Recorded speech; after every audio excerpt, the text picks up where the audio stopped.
हमारे चैनल को सब्सक्राइब करें और बेल आइकन दबाएं।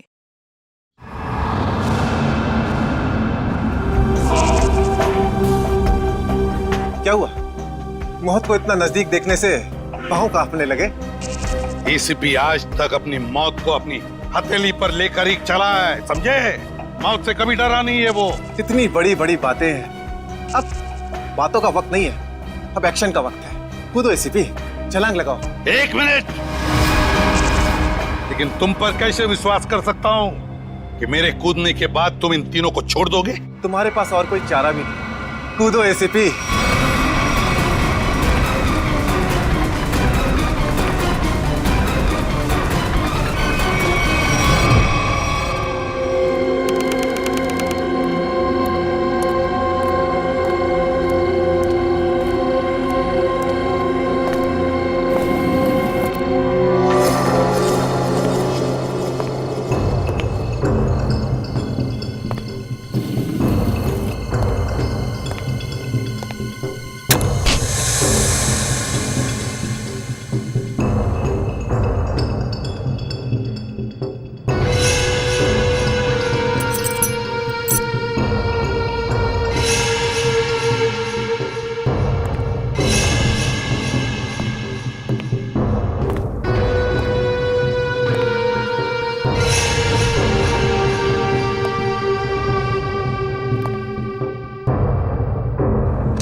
ये शो देखते वक्त तो पेट के दर्द की दवा साथ में रखनी चाहिए। हंसते हंसते पेट दर्द हो गया।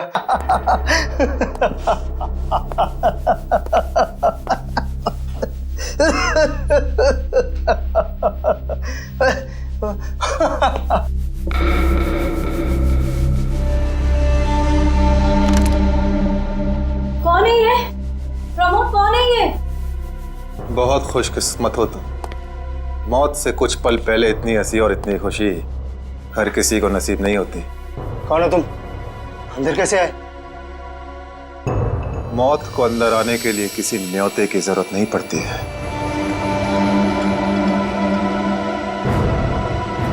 ये क्या कर रहे हो? मैंने क्या बिगाड़ा तुम्हारा? तो रुक जरा, पुलिस को। Happy birthday Tarika. Thank you Shreya. Thank you. Many happy returns of the day. Thank you Siddharth. बहुत खूबसूरत फूल है। श्रेया की चॉइस है।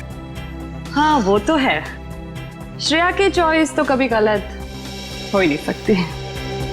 हाय सिद्धार्थ। हेलो। हाय श्रेया। हाय पूर्वी। काफी देर कर दी आने में। थोड़ा ट्रैफिक मिल गया रास्ते में। अरे फ्रेडी सर, ये गपागप खा रहे हो? आप तो बोले थे डाइटिंग कर रहे हो। डाइटिंग ही तो कर रहा हूँ। इसके पहले तो मैं 5-5 प्लेटें एक साथ खा जाता था। क्या बात कर रहे हो? हमारे प्लान पे तो पानी फिर गया अभिजीत। अरे ऐसे कैसे? कुछ ना कुछ तो करूंगा मैं। कैसे?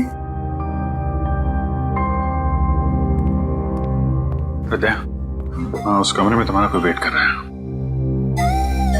मेरा वेट कर रहा है? हाँ। कौन? तुम जाओ तो सही। अरे जाओ।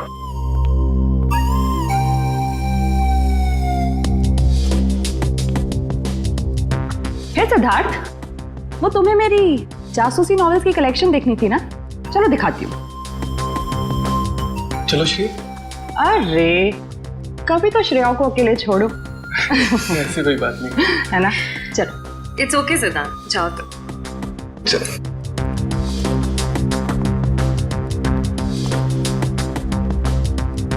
अरे श्रेया, तुम यहाँ वहाँ कमरे में कोई तुम्हारा वेट कर रहा है। कौन? अरे जाओ देखो तो सही। अरे सर,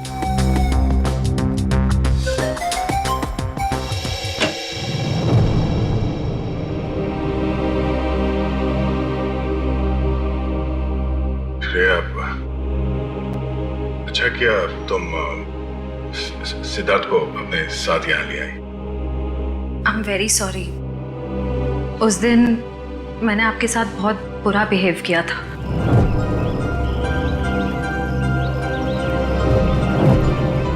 छोड़ो ना, मैं भूल गया हूँ, तुम भी भूल जाओ। काश भूल पाना इतना आसान होता। जिंदगी कितनी सिंपल हो जाती ना। श्रेया, ये यादें ही तो है जो उदास दिलों को जिंदगी जीने का हौसला देती है। अगर यादें ही ना हो तो जिंदगी कितनी बोरिंग हो जाएगी। तो क्या तुमने सिद्धार्थ से शादी करने का फैसला कर लिया? मेरा दिल कुछ और कह रहा है, दिमाग कुछ और। मैं जानता हूँ श्रेया, हमारे काम में हम दिल की नहीं दिमाग की सोचते हैं, मगर एक बार सीआईडी ऑफिसर ने एक आम लड़की की तरह सोचो। दिल का इस्तेमाल करो, उसकी आवाज सुनो। मेरे दिल में तो एक ही इंसान का नाम गूंजता रहता है, और वो नाम है श्रेया, सिद्धार्थ। सिद्धार्थ प्लीज, सिद्धार्थ मेरी बात तो सुनो प्लीज। अब सुनने को बाकी क्या रह गया? पूरी हकीकत मैंने अपनी आंखों से देख ली। तुम दया से प्यार करती हो ना?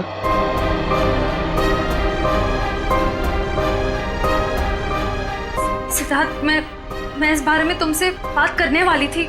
की क्यों नहीं? सिद्धार्थ, काम इतना होता है, मौका ही नहीं मिला मुझे। मौका नहीं मिला? I just can't believe I heard that. Siddharth, Siddharth please मेरी बात तो सुनो। ये इतना आसान नहीं हो के अपने आपको मेरी जगह रखकर तो सोचो, फिर पता चलेगा मैं किस अग्नि परीक्षा से गुजर रही हूँ।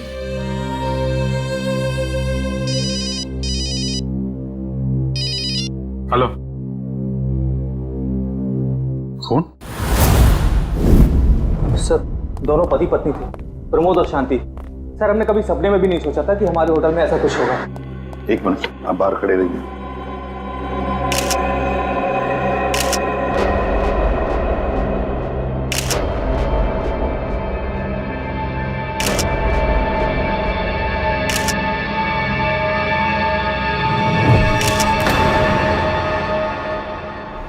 माय गॉड, दोनों की लाशें ऐसी इस अवस्था में। सर, इतने सारे केस सॉल्व किए, लेकिन इस तरह का केस कभी नहीं देखा। सर, लगता है ये दोनों खूनी से विनती कर रहे थे कि वो इन्हें छोड़ दे, मगर खूनी ने जरा भी दया नहीं दिखाई। नहीं फ्रेडी, लगता है खूनी ने पहले इन दोनों को मारा और फिर यहाँ लाकर बिठा दिया, हाथ पैर बांध दिए। जिस तरह से इन दोनों को बिठाया कुर्सी में, लगता है खूनी हमसे कुछ कहना चाहता है। ये देखो, कम से कम 6-7 वार तो किए इस बेचारी पर। ऐसे इतनी बेरहमी से मारा है जैसे ये खूनी कोई सिर फिरा हो, या फिर बदले की आग में ये सब किया है उसने।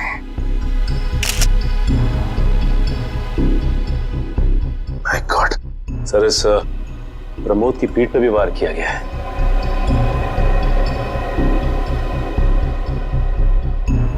क्या हुआ? सर, इसकी सांसें चल रही है, जिंदा ही है। प्रमोद जिंदा है?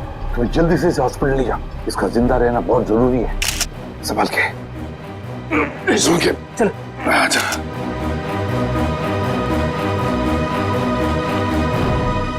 एक बात बताओ, ये खूनी अंदर आया कैसे? किसी देखा कैसे? नहीं सर, ये सब रात में हुआ सर, और रात के वक्त इसकी ड्यूटी रहती है सर, इससे पूछिए आप। कैसे हुआ ये सब? सर, कुछ देर के लिए मेरी आंख लग गई थी रिसेप्शन डेस्क के ऊपर। तुम्हें शर्म नहीं आती ये कहते हुए कि तुम्हारी आंख लगी थी ड्यूटी पर? Sorry sir.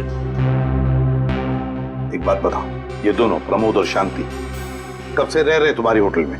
सर, पिछले 6 दिनों से रह रहे थे, और आगे भी 1 महीने रहने का प्लान था सर। क्यों, कुछ बताया इन्होंने? सर, प्रमोद जी की नई नौकरी लगी थी, नासिक से इस शहर में नए आए थे, उन्हें अपना घर नहीं मिला, इसीलिए होटल में रह रहे थे सर। ठीक है, जाओ। पंच, प्रमोद और शांति, इन दोनों की पूरी जानकारी चाहिए मुझे।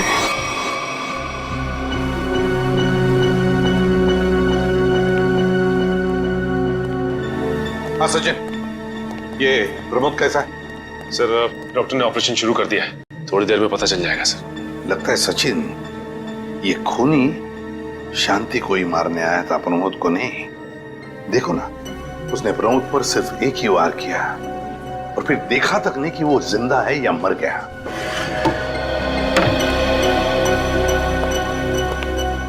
डॉक्टर साहब, कैसा है प्रमोद? हमने प्रमोद को बचा तो लिया है, मगर मगर क्या? वो कोमा में चले गए हैं। कोमा में? लेकिन डॉक्टर साहब, प्रमोद को होश तो आ जाएगा ना? हम तो अपनी तरफ से पूरी कोशिश करेंगे, मगर कुछ कहा नहीं जा सकता। Thank you. कुछ भी हो, प्रमोद होश में आना ही चाहिए। खूनी को सिर्फ प्रमोद ने ही देखा है।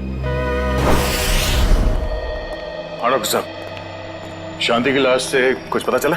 दया, मौत की वजह तो तुम लोगों को क्राइम स्पॉट पे ही पता चल गई होगी। पेट पर चाकू के इतने सारे घाव हैं, उसी की वजह से मौत हो गई बेचारे की। हाँ, वो तो हमें पता चल गया था। उसके अलावा कुछ और? हाँ, एक खास बात। 2 महीने पहले इसका किडनी का ऑपरेशन हुआ था। ये देखो, इसमें एक फोटो है। किडनी का ऑपरेशन?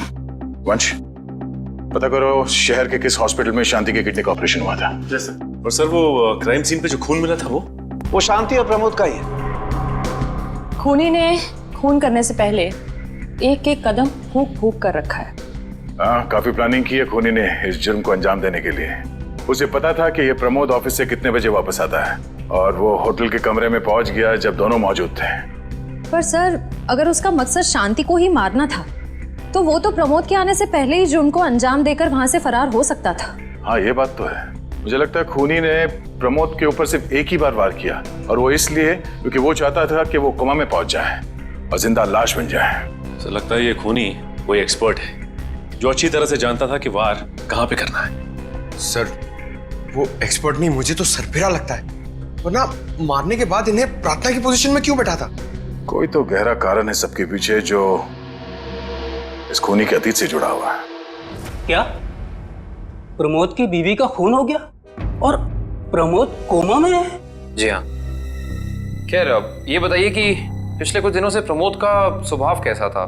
क्या वो डरा डरा रहता था या कुछ और अजीब बात? नहीं, ऐसा तो कुछ नहीं था। पर हाँ सर, मैंने उनको काम में बहुत सारी गलतियां करते देखा। साफ साफ बताइए, प्रमोद किस तरह की गलतियां कर रहा था? बेसिक अकाउंटिंग की गलतियां। मुझे तो हैरानी हो रही थी कि इतने काबिल और इतने क्वालिफाइड इंसान ऐसे बच्चों वाली गलतियां कैसे कर सकता है कोई। वो तो अच्छा हुआ कि मैंने उनकी गलती देख ली, वरना पूरी अकाउंट शीट खराब हो जाती। सर, मुझे तो लगता है उन्हें काम आता ही नहीं था। ऐसा कैसे हो सकता है? वो जिस कंपनी से आए थे वो तो बहुत बड़ी कंपनी थी, और कोई भी बड़ी कंपनी किसी ऐसे आदमी को अपने यहाँ नौकरी पर क्यों रखेगी जिसे उसका काम ही नहीं आता हो? अब तो इस प्रमोद की सारी कुंडली निकालनी पड़ेगी। ये पति पत्नी प्रमोद और शांति एक नंबर के धोखेबाज थे। इनके सारे सर्टिफिकेट्स और डॉक्यूमेंट्स नकली हैं। स्कूल और कॉलेज हर जगह के। ऐसी क्या वजह हो सकती है जिस वजह से 420 करके ये उस फाइनेंस कंपनी में काम कर रहा था? ये उस प्रमोद को वहाँ काम करके क्या फायदा हो सकता है? इस सवाल का जवाब तो उसी वजह से जुड़ा है निखिल, जिसकी वजह से इस प्रमोद की हत्या की गई। पर वजह जो भी हो, उस वजह का पता तो सीआईडी निकाल ही लेगी। लेकिन सर, हो सकता है इन दोनों का नाम भी नकली हो सकता है। ऐसा भी हो सकता है कि ये दोनों असली प्रमोद और शांति हो ही ना, बल्कि कोई बहरूपिये हों जिन्होंने उन दोनों की जगह ले ली हो सकता है। एक सेकंड। हेलो, हाँ बोल रहा हूँ। हाँ, कौन सा hospital? Okay, thank you so much. क्या हुआ निखिल? हमारा अंदाजा सही निकला। 2 महीने पहले पुणे की मोती हॉस्पिटल में इस प्रमोद की पत्नी का एक ऑपरेशन हुआ था। वहाँ प्रमोद की पत्नी का नाम शांति नहीं बल्कि विनीता लिखा हुआ है। विनीता? मोती हॉस्पिटल, पुणे।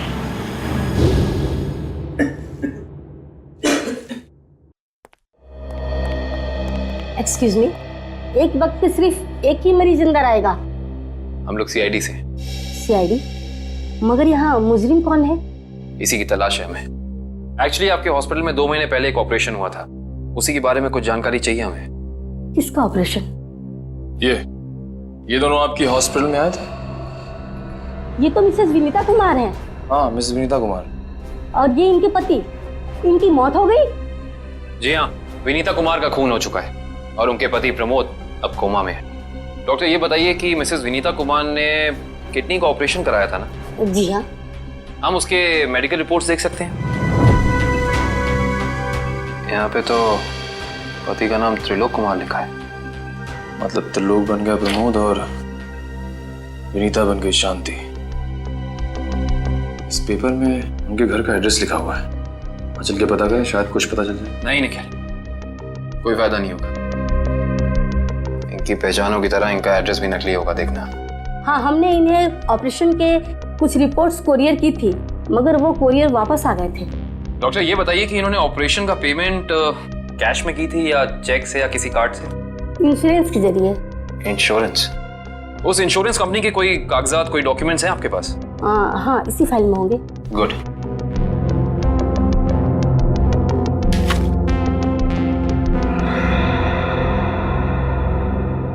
बिज हेल्थ इंश्योरेंस। अंकित, सभी अकाउंट्स और सभी खाते अच्छी तरह से बंद हो जाने चाहिए। कल शाम 5 बजे तक ऑडिटर आ जाएगा। हो जाएगा सर। कभी सपने में भी नहीं सोचा था कि हमारी कंपनी का अंत इतना बुरा होगा। ये किस अंत की बात कर रहे हैं आप लोग? जरा विस्तार से समझाइए। अगर आप अपने पैसे वापस लेने आए हैं तो भूल जाइए, क्योंकि जब तक अदालत अपना फैसला नहीं सुना देती तब तक हम किसी के रुपए वापस नहीं कर पाएंगे। पैसे वापस लेने नहीं, इंसाफ करने आए हैं हम लोग। सीआईडी से हैं। ओह, तो हमारी शिकायत सीआईडी वालों तक भी पहुंच गई है। शिकायत? ऐसा क्या कर दिया आपकी इस कंपनी ने? हमारी कंपनी ने नहीं, उस त्रिलोक ने आसमान की तरफ प्रगति करती हुई हमारी कंपनी के नाम को रातों रात मिट्टी में मिला दिया और हमें दिवालिया कर दिया उसने। त्रिलोक? एक सेकंड, आप इस त्रिलोक की बात तो नहीं कर रहे? हाँ हाँ, यही तो है वो। पर इसे क्या हुआ? किसी ने इसकी जान लेने की कोशिश की है, फिलहाल ये कोमा में। ये तो होना ही था, इतने लोगों को जो धोखा दिया इसने। किस धोखे की बात कर रहे हैं? हमारी कंपनी के क्लाइंट्स को झूठे सपने दिखाकर कहा कि सबके पैसे एक ही महीने में 2 गुना कर दूंगा, पर सबके पैसे बटोरकर 9 तो 11 हो गया वो। और क्लाइंट हमारी कंपनी से पैसे वापस मांग रहे हैं। बैंकक्रप्ट हो गया। इतने सालों से कंपनी की बनी बनाई इज्जत मिट्टी में मिल गई। खोए हुए पैसे और खोई हुई इज्जत तो फिर से कमाई जा सकती है, पर खोई हुई जान तो वापस नहीं आ सकती ना। क्या त्रिलोक ने किसी की जान भी ली है? हाँ, हमारी कंपनी के सीईओ अनुज जी, जो कि सदमे को बर्दाश्त नहीं कर पाए, पर दिल का दौरा पड़ने से उनकी मौत हो गई। कहीं ये सारा हमला अनुज जी का कोई करीबी तो नहीं कर रहा है? अनुज जी की मौत का बदला लेने के लिए? हो सकता है। अनुज जी के परिवार में कौन कौन है? उनकी पत्नी सुधा, जो कि अभी सदमे में है, और उनका बेटा विक्की। विक्की? इस विक्की का फोन नंबर दीजिए जरा। विक्की के फोन का सिग्नल यहीं आसपास बता रहा है। होगी। अच्छा, अभी भी मागाधे रोड की तरफ मुड़ा है। मागाधे?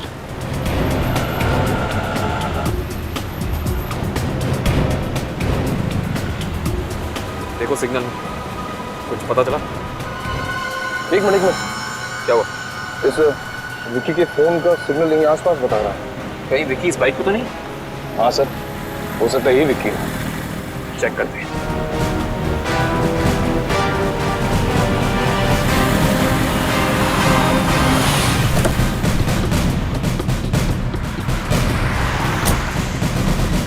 सुनो भाई साहब, तुम ही विक्की हो? हाँ, और ये क्या बदतमीजी है? तुम लोग मेरा नाम कैसे जानते हो? तुम्हारा नाम और तुम्हारे सारे कारनामों के बारे में जानते हैं हम। सीआईडी। सीआईडी? इस शहर में क्या कर रहा है? हा? कुछ काम था, और तुम लोग मेरा पीछा क्यों कर रहे हो? बकवास बंद कर। दो खून करके भाग रहा हो, कह रहा है सीआईडी पीछा क्यों कर रही है? मैंने कोई खून नहीं किया है। अच्छा, त्रिलोक और विनीता का खून नहीं किया तुमने? What? त्रिलोक और विनीता मर चुके हैं? ड्रामा बनकर अपना पूरा इतिहास है तेरा हमारे पास। उन दोनों ने तुमसे तुम्हारे पिता को छीना, उसका बदला लेने के लिए तुम यहाँ आए हो उनके पीछे। हाँ, मैं बदला लेने जरूर आया था, पर मैंने उनका खून नहीं किया। देख, सच बोल दे समझा, नहीं अपनी शक्ल नहीं पहचान पाएगा। मैं सच कह रहा हूँ। मैंने किसी तरह उनके बारे में पता किया। मैं उनके होटल भी गया था, मगर जैसे मैं उनके कमरे की तरफ जा रहा था, मैंने उनके कमरे में एक आदमी को जाते हुए देखा। कौन सा आदमी था वो? उसके चेहरे को ठीक से देख नहीं पाया मैं। तुम्हें जो भी याद है, जितना भी याद है, साफ साफ बताओ। कद लगभग 6 फीट, ओवरकोट पहना हुआ था उसने, और उसके बाल लंबे थे यहाँ तक। हाँ, और उसने एलिगेटर शूज पहने हुए थे। Alligator shoes? हेलो, एक और खून?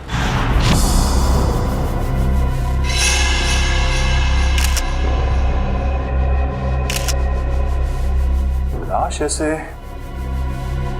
अजीब ढंग से क्यों बैठा है? कमाल है सर, पिछले वाले केस में खूनी ने उन दोनों को होटल में चाकू मारकर प्रार्थना वाली पोजीशन में बैठाया था, और इसे गोली मार के इस तरह से। लगता है दोनों का खूनी एक ही है। गोली सीधे माथे के बीचों बीच मारी है। अगर ये सीरियल किलर होता तो इसे भी चाकू से मारता सर, क्योंकि विनीता को उसने चाकू से मारा था, इसे तो गोली मारी। हाँ, मगर लाशों को ऐसे एक ही ढंग से बिठाना क्या दो अलग अलग खूनी करेंगे? मुझे लगता है दोनों का खूनी एक ही है। और जिस वक्त इस तिग्मांशु का खून हुआ, लगता है खाना खाने ही वाला था।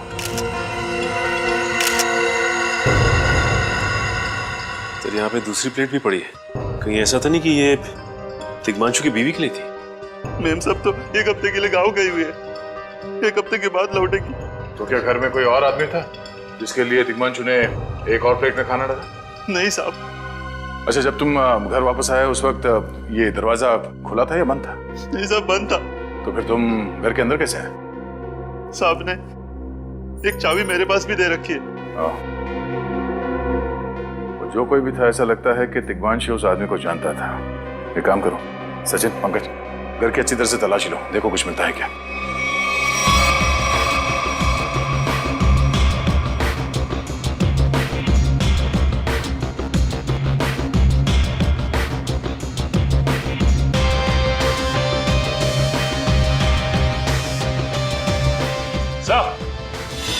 हाँ सचिन, सचिन, ये देखिए सर, यहाँ से शीशा निकाला गया है, चिटकनी खोली गई है और यहाँ से बाहर जाने का रास्ता भी है। मतलब कोई अंदर यहाँ इस खिड़की से आया था? लेकिन इस घर में तो सेफ्टी अलार्म भी है सर। अगर यहाँ से कोई अंदर आया है तो सेफ्टी अलार्म बजना चाहिए था और सिक्योरिटी गार्ड को भी अंदर आना चाहिए था। अब इसका जवाब तो सिक्योरिटी गार्ड ही देगा।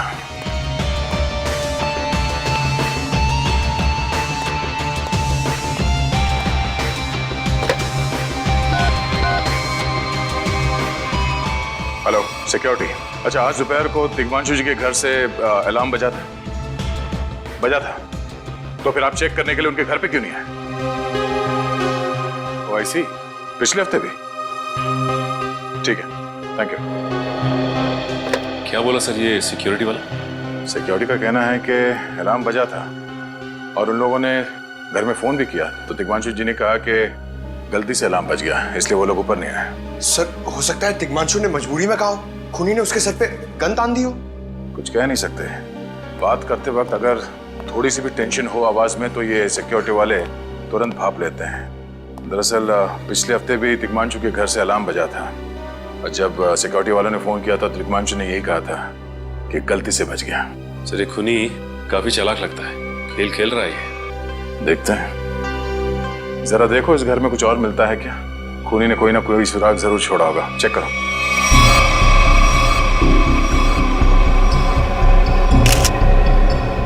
सर एक मिनट सर।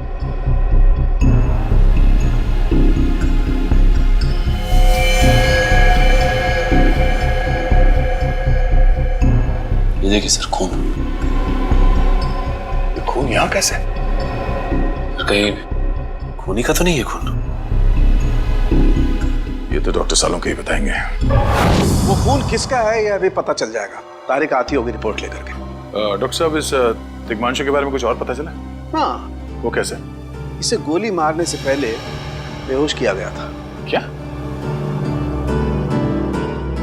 इसे बेहोश किया था?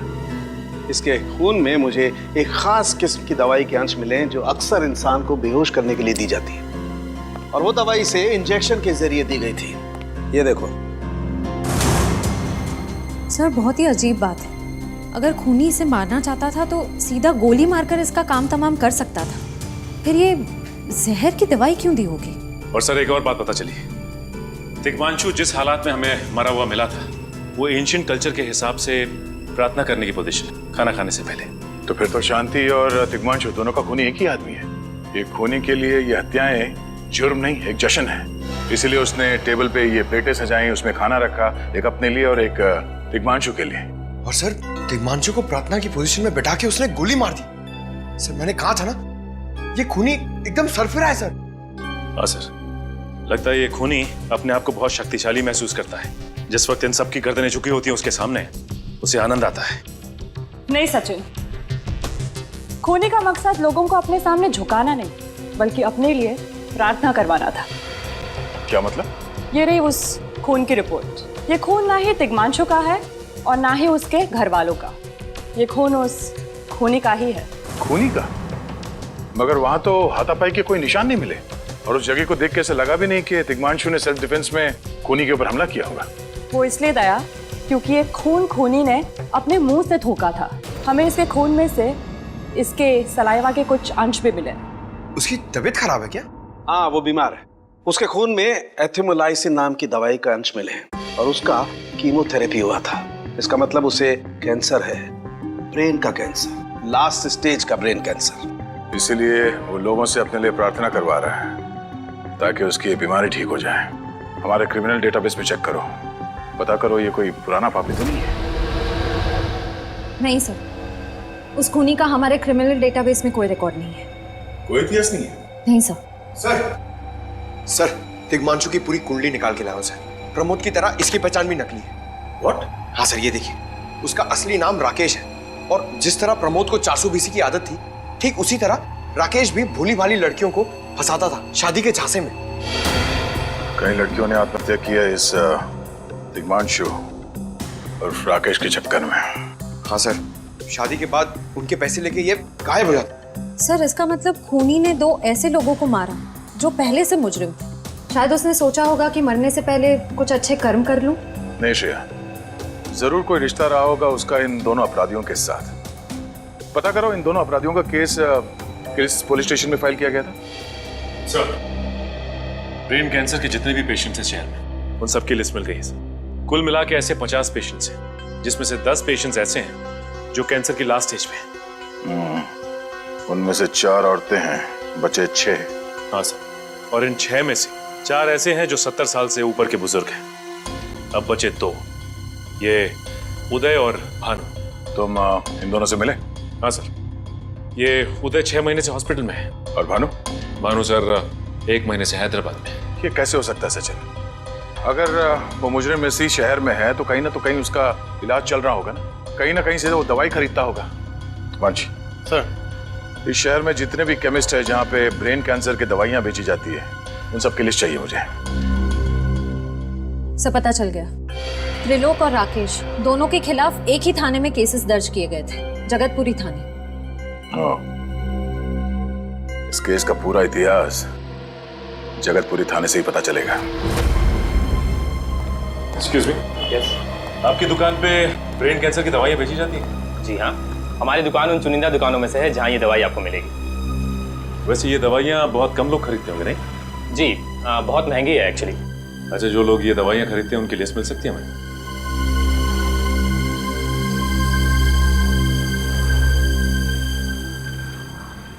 ये रही वो लिस्ट।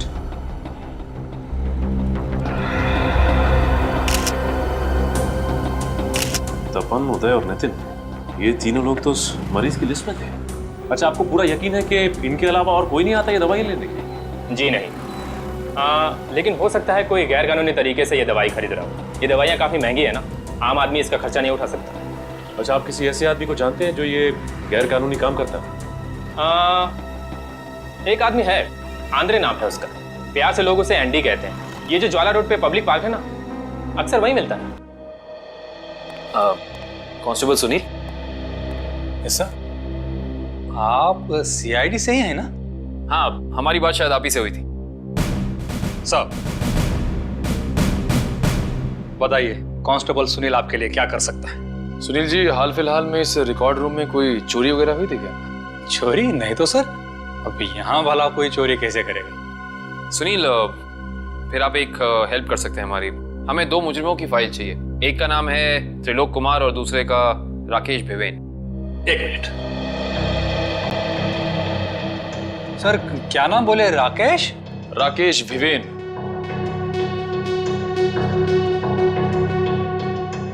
कमाल है, इसकी फाइल तो है नहीं आगे। अच्छा, वो दूसरा नाम क्या बोले? त्रिलोक? त्रिलोक कुमार। इसकी भी नहीं है? दोनों की फाइल्स नहीं। हाँ सर, लेकिन यहाँ पर चोरी की तो कोई घटना नहीं घटी। पता नहीं फाइलें गायब कैसे हो गई। सुनील, यहाँ याद करने की कोशिश करो, हाल ही में कोई दुर्घटना घटी थी क्या?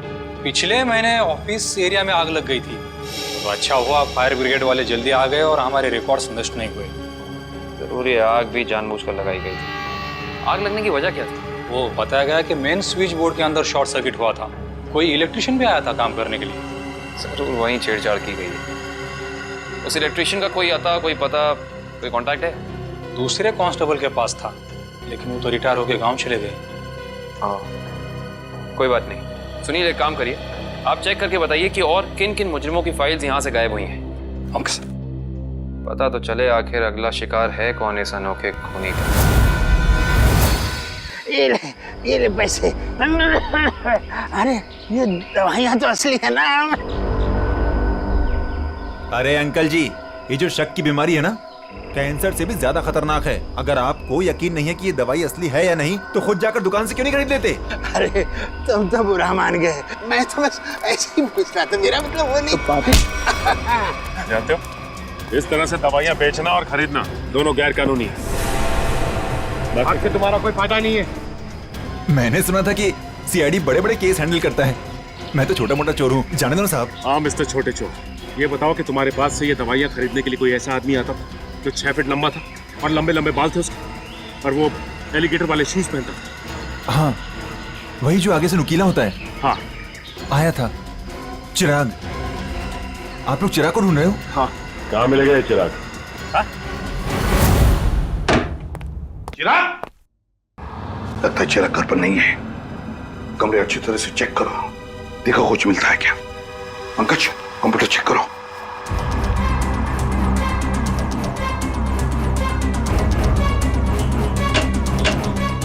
सर, ये देखिए, पूरी अलमारी गन्स और चाकू से भर रखी इस चिराग ने। My God. सर, हाँ, अंदर के कमरे में से ये खून से भरे हुए कपड़े मिले। पुलिस रिकॉर्ड रूम से फोन है। देखो। हेलो जी, कहिए। कौन? संदीप, स्वाधीन और हेमंत। ओके, ठीक है। कौन है ना? सर, त्रिलोक और तिग्मांशु की तरह इन तीनों की फाइल भी चोरी हुई है पुलिस रिकॉर्ड रूम से। मतलब अभिजीत, अब ये चिराग इन तीनों में से किसी एक को मारने वाला है। सर एक सेकंड, ये देखिए सर, इस कंप्यूटर की फाइल में इन तीनों की फाइल है। सर ये तीनों भाई हैं और बदमाश भी हैं, और इन्होंने 3 खून किए हुए हैं सर। सर यहाँ पे 2 एड्रेस है, एक चीकूवाड़ी और एक चारकोप। चारकोप और चीकूवाड़ी। एक काम करते हैं अभिजीत, हम दोनों चीकूवाड़ी चलते हैं और तुम लोग तीनों भी चारकोप चले जाओ। Yes sir. हाँ सर। चलो अभिजीत।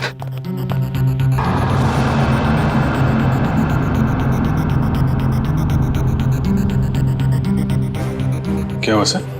अभिजीत, ये पेन, ये मेरा पेन है अभिजीत। आपका पेन? यहाँ पे कैसे सर? ये पेन मैंने जग्गा को दिया था, जग्गा को। जग्गा सर? वो आपका खबरी? हाँ अभिजीत, मेरा खबरी।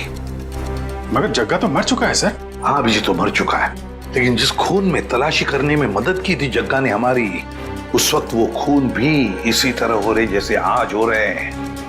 खून करने के बाद लोगों को प्रार्थना की पोजीशन में रखा जाता है। चलते हैं सर। नहीं अभिजीत, क्योंकि अभिजीत जिस तरह से वो खून किए जा रहा है, लगता है मुझे संदेशा भेज रहा है, तो मुझे मिलना चाहता है अकेले में।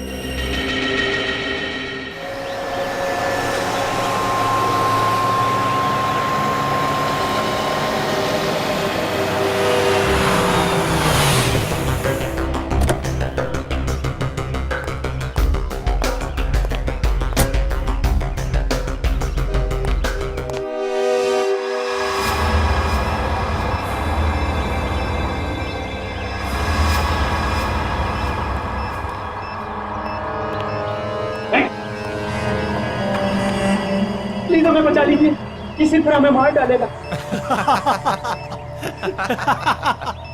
घबराओ मत, मैं इसे भी प्रद्युम्न हूं, कुछ नहीं होने दूंगा तुम्हें। इनकी बातों को ज्यादा सीरियसली मत लेना। इन्हें तो झूठे वादे करने की आदत है, और इतनी बड़ी बड़ी बातें करने से पहले एसीपी जरा मेरा इंतजाम तो देख लो। बस रिमोट के इस बटन को दबाना है और ये तीनों हमेशा के लिए बूम धरती से गायब। क्यों कर रहे हो तुम ये? क्या गलत कर रहा हूँ? हाँ बोलो।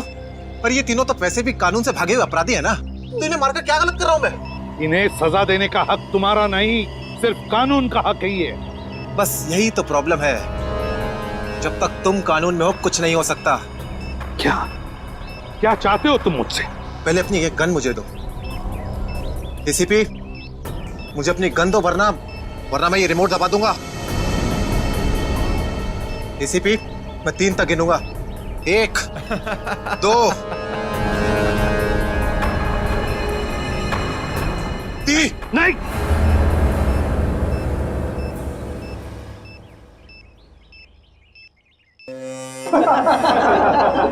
बहुत अच्छे, बहुत अच्छे। तो तुम जानना चाहते थे ना कि मैं तुमसे नफरत क्यों करता हूँ? हाँ। जग्गा खबरी का नाम ध्यान है? याद है मुझे। मैं उन्हीं का बेटा हूँ। पता चल चुका था मुझे। एसीपी, तुमने मेरे पिताजी से वादा किया था ना कि तुम उनका बाल भी बाका नहीं होने दोगे, फिर क्यों नहीं बचा सके उन्हें? बोलो। देखो चिराग, तुम्हारे पिताजी की मौत का बोझ आज भी मेरे दिल पर है। बंद करो ये तुम्हारा नाटक। उस वक्त कहाँ थे तुम, जब मेरे पिताजी की मौत के बाद मैं और मेरी माँ दर दर की ठोकरें खा रही थी? खाने के पैसे तक नहीं थे हमारे पास। तो तुम मेरे पास चले आते, मैं कुछ मदद कर सकता था तुम्हारी। क्या कर लेते तुम? हाँ, सिवाय झूठे वादों के। तुम्हें पता है एसीपी, मुझे कैंसर है, आखिरी स्टेज। और ये इसीलिए क्योंकि मेरी माँ के पास पैसे नहीं थे मेरे इलाज के लिए। मैं तुम्हारा दुख समझ सकता हूँ चिराग, तुम्हारी तकलीफ समझ सकता हूँ, मगर इन तीनों ने क्या बिगाड़ा है तुम्हारा? तुम इन तीनों की जान बचाना चाहते हो? हाँ। तो तुम्हें अपनी बलि देनी होगी। क्या मतलब? मतलब तुम इस बिल्डिंग से छलांग लगानी होगी, ताकि फिर कोई जग्गा खबरी सीआईडी का शिकार ना बने।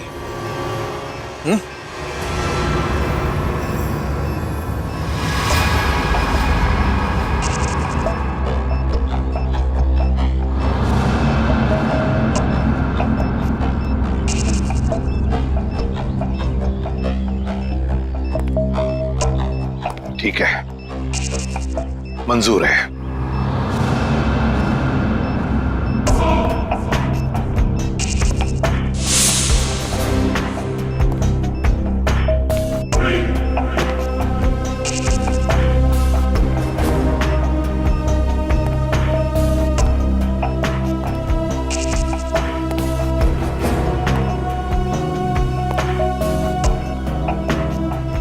चढ़ो एसीपी, चढ़ो।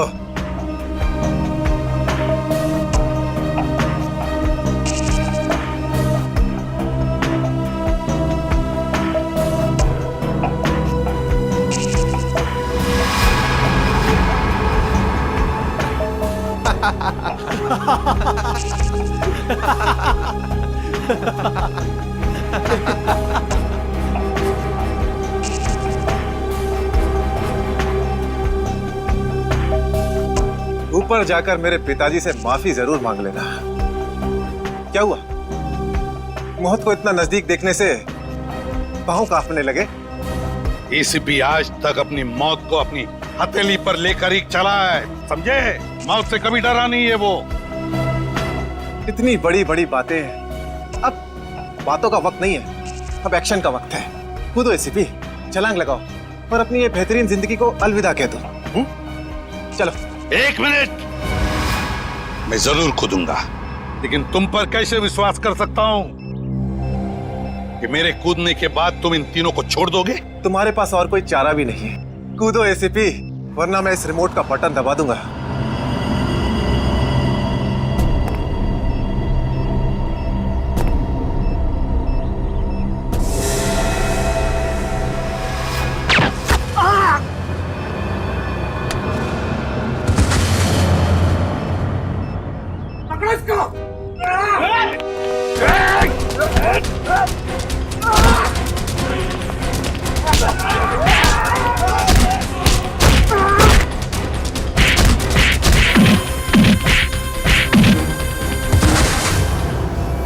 बस मिस्टर चिराग, बहुत चला लिया न्याय की अदालत।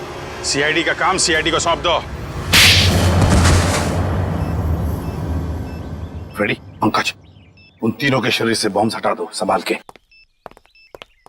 और तुम मेरे दोस्त, मेरा खबरी जग्गा के बेटे लगते ही नहीं। उस बेचारे ने तो अपनी जान कुर्बान की हमारी मदद करने में, कानून की मदद करने में। मगर तुम, लानत है तुम पर, जैसे घटिया काम करने निकले थे। दो खून किए तुमने। तुम्हें तो शायद फांसी ही होगी, फांसी।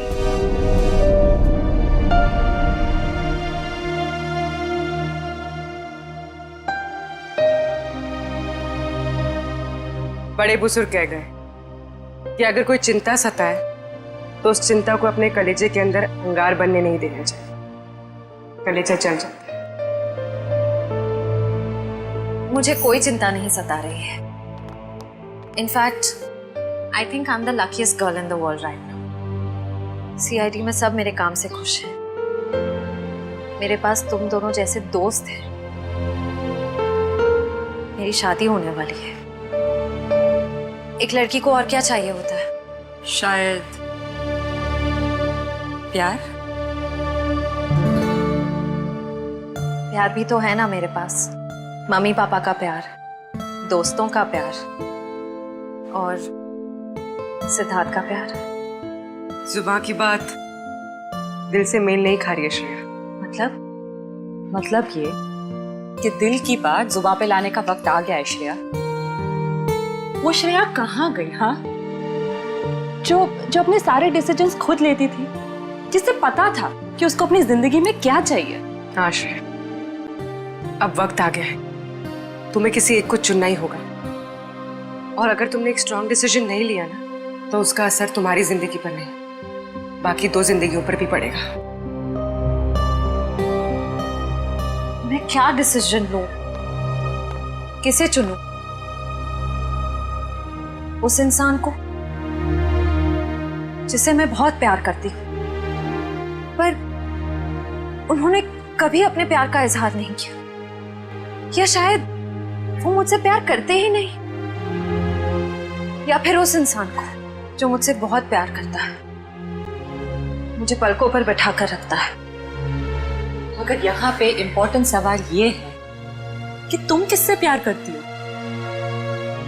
नहीं तारिका, यहाँ ये बात इम्पोर्टेंट है कि अब मैं पीछे नहीं हट सकती। मेरे किसी भी डिसीजन से ना सिर्फ सिद्धार्थ को, बल्कि उसकी और मेरी फैमिली को बहुत दुख होगा।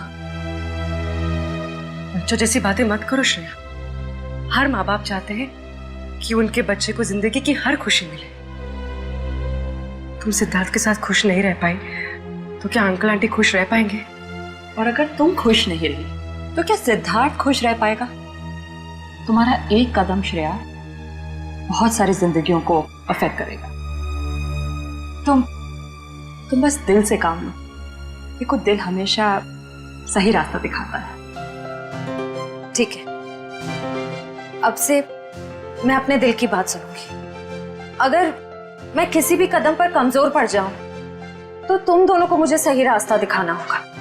हाँ, लेकिन एक शर्त पे। कैसी शर्त?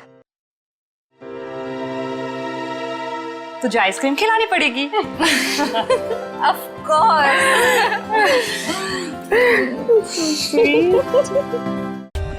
For more updates, subscribe to our channel, click the show links and enjoy watching the videos.